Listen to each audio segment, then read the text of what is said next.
Shalom saudara yang dikasihi Tuhan Yesus Kristus. Kita bertemu kembali pagi ini dalam renungan pagi. Sebelum kita sama-sama dengar firman, belajar firman, renungkan firman dalam rangka bulan Roh Kudus ya, hari Pentakosta, hari pencurahan Roh Kudus, saya akan mengajak saudara jemaat Tuhan kita naikkan satu pujian bagi Tuhan. Datang Roh Kudus, kau kurindu. Datang Roh Kudus, kau kurindu.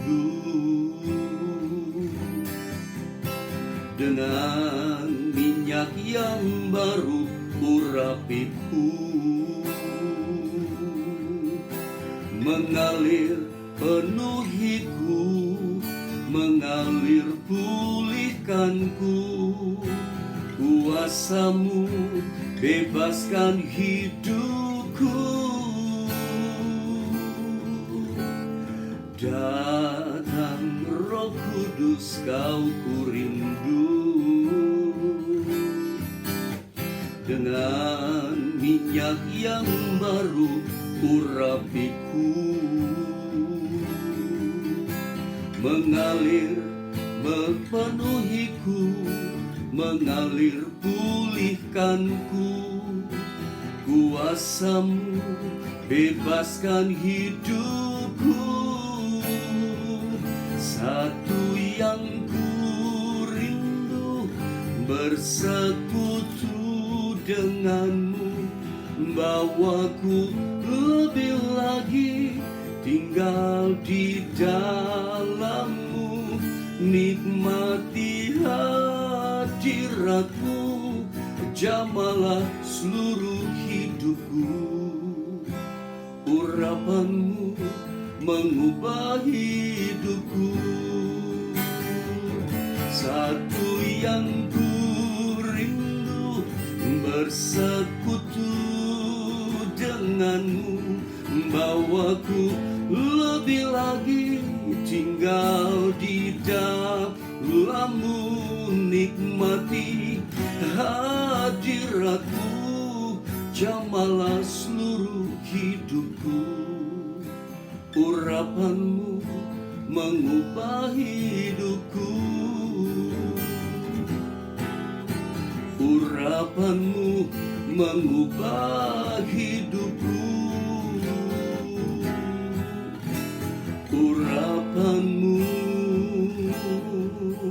mengubah hidupku.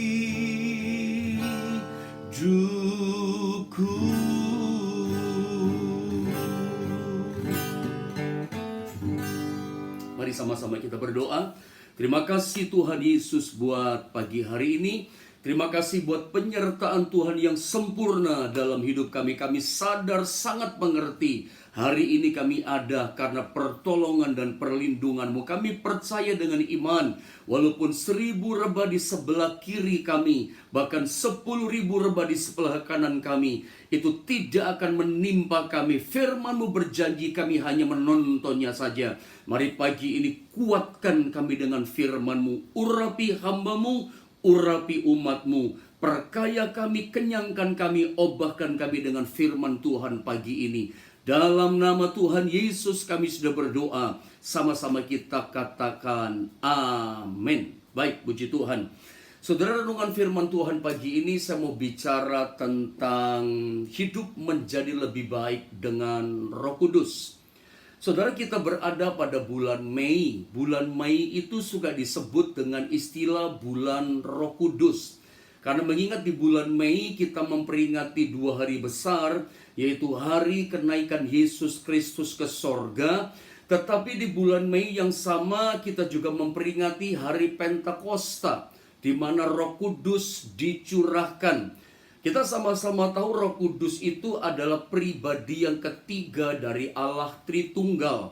Sebagaimana kita sama-sama mengimani, sebagaimana kita sama-sama meyakini bahwa Allah itu esa, Allah itu tunggal, Allah itu satu, tapi di dalamnya ada 3 pribadi, yaitu Allah Bapa, Allah Anak, dan Allah Roh Kudus. Nah, di dalam perjanjian lama, Allah Roh Kudus itu suka disebut dengan istilah Roh Tuhan. Allah Roh Kudus dalam perjanjian lama suka disebut dengan istilah Roh Allah. Jadi kalau kita baca perjanjian lama dalam Alkitab, kita ketemu kata Roh Tuhan atau Roh Allah, itu maksudnya adalah Roh Kudus. Supaya Anda nggak bingung, saudara ya.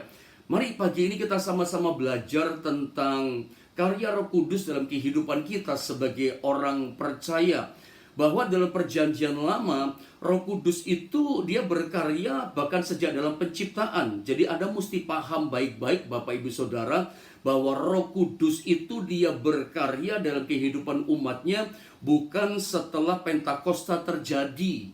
Roh Kudus berkarya di dalam umatnya bukan setelah Roh Kudus dicurahkan atau setelah Yesus naik ke sorga maka Roh Kudusnya dikirimkan untuk gerejanya, bukan. Bahkan sejak perjanjian lama, sejak sejarah awal kehidupan manusia, sejak peristiwa penciptaan alam semesta dan segala isinya, Roh Kudus itu terlibat dalam penciptaan. Pribadi Allah yang ketiga itulah Roh Allah, Roh Kudus. Dia terlibat dalam penciptaan. Mari sama-sama dengan saya kita membacanya dalam kitab Kejadian, saudara ya. Kejadian pasal yang ke-1 ayat 1 dan 2. Satu ayat yang tidak asing buat kita. Kejadian 1 ayat 1 dan 2. Mari sama-sama kita baca dua ayat ini. Dikatakan begini, 1, 2, dan 3. Pada mulanya Allah menciptakan langit dan bumi. Bumi belum berbentuk dan kosong, gelap gulita menutupi samudera raya. Dan Roh Allah melayang-layang di atas permukaan air. Ayat 1 dikatakan begini, pada mulanya Allah menciptakan langit dan bumi. Pada mulanya Allah menciptakan langit dan bumi. Garis bawahi kata Allah. Kata Allah di sini di dalamnya termasuk adalah Allah Roh Kudus, pribadi Allah Tritunggal Allah yang ketiga. Dia terlibat dalam penciptaan. Makanya pada ayat 1 dalam pasal 1 kitab Kejadian ayat 1, Roh Kudus itu disebut sebagai pencipta.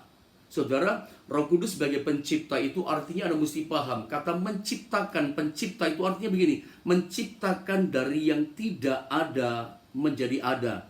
Saya mesti percaya ya, di zaman gereja ini Roh Allah yang bekerja. Roh Kudus itu dia bisa menolong Anda dan saya. Roh Kudus dia bisa bikin mujizat dalam hidup kita dari yang tidak ada menjadi ada. Umat Israel, nanti kita pelajari, mereka mengalami itu, saudara. Lalu yang kedua, saudara, pada bagian ayat yang kedua dibilang begini tentang Roh Tuhan, tentang Roh Kudus ini.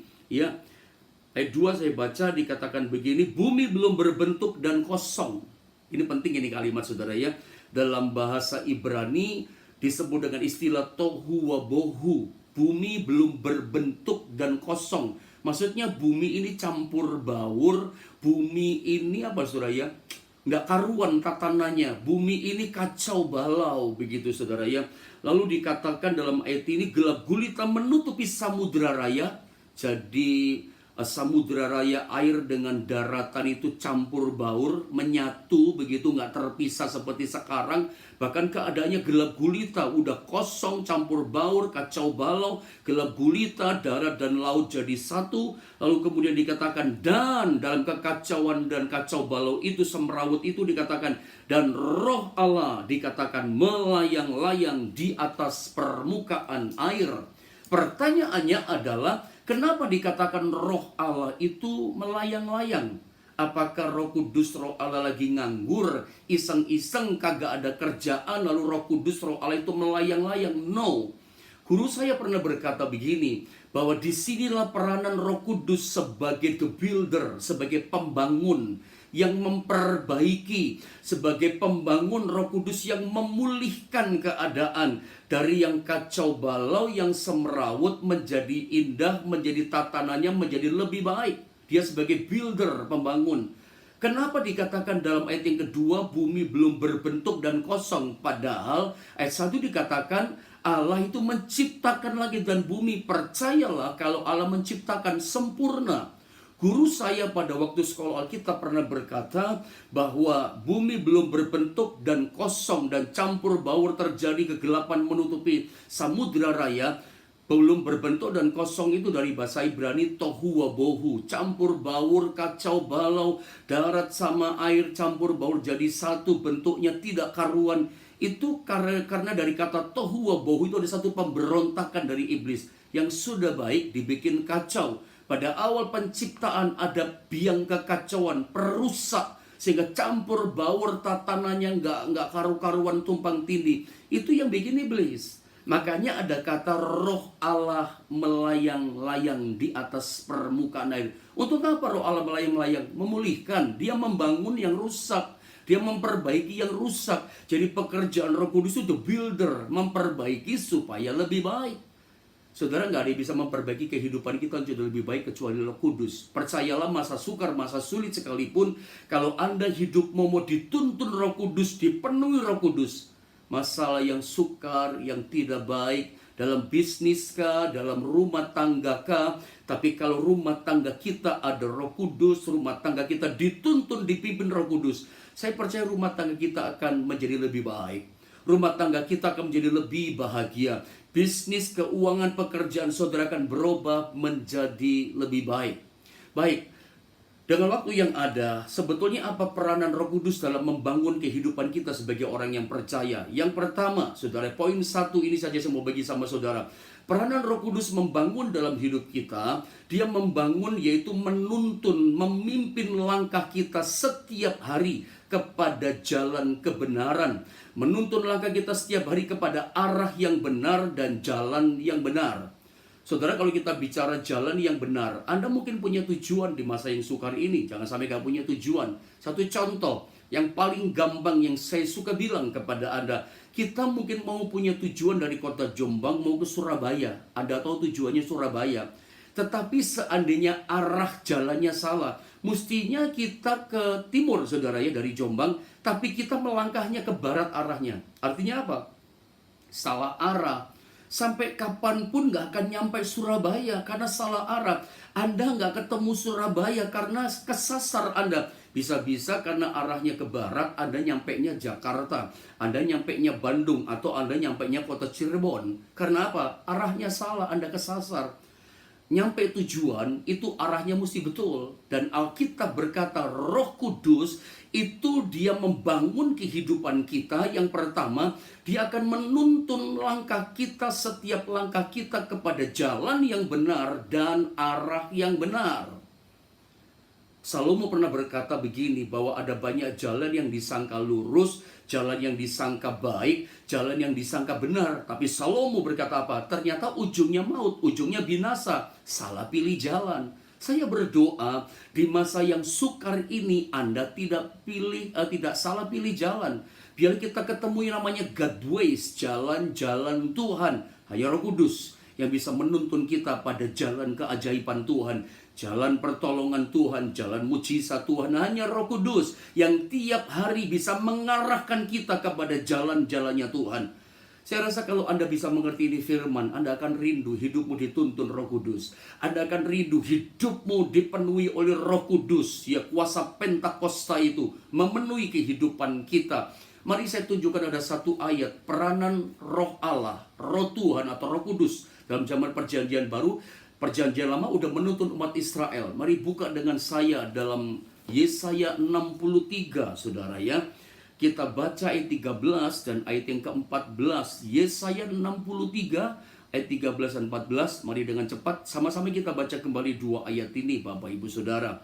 Ayat 13 14, 1 2 dan 3. Yang menuntun mereka, garis bawahi kata menuntun, ya, melintasi samudra raya, melintasi laut Kolsom, melintasi laut merah. Dikatakan apa? Seperti kuda melintasi padang gurun. Artinya laut merah terbelah jadi dua, berjalan di tanah yang kering seperti kuda melintasi padang gurun. Luar biasa. Siapa yang menuntun mereka? Kita lihat, saudara ya, Roh Tuhan. Ya. Ayat 14. Mereka tidak pernah tersandung, dikatakan apa? Seperti ternak yang turun dalam lembah. Siapa yang menuntun mereka? Ini Roh Tuhan, dikatakan, yang membawa mereka ke tempat perhentian. Roh Tuhan yang membawa, menuntun mereka ke tempat perhentian. Tempat perhentian di sini maksudnya adalah tanah Kanaan, tanah yang limpah dengan susu dan madu. Demikianlah engkau memimpin umatmu, ya Roh Kudus memimpin umatnya Israel untuk membuat namamu agung bagimu.